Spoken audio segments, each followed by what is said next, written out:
না গো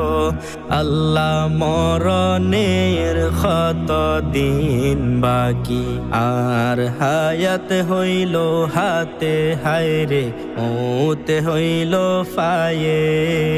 হায়াত হইল হাতে বাইরে মৌত হইল ফায়ে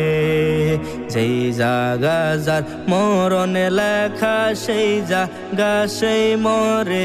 আমি জানিলাম না গো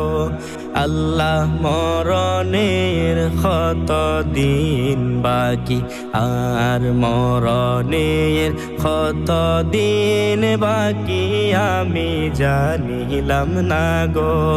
আল্লাহ মরণের কত দিন বাকি আর 40 দিনের আগে বাইরে মৌতের নিশানি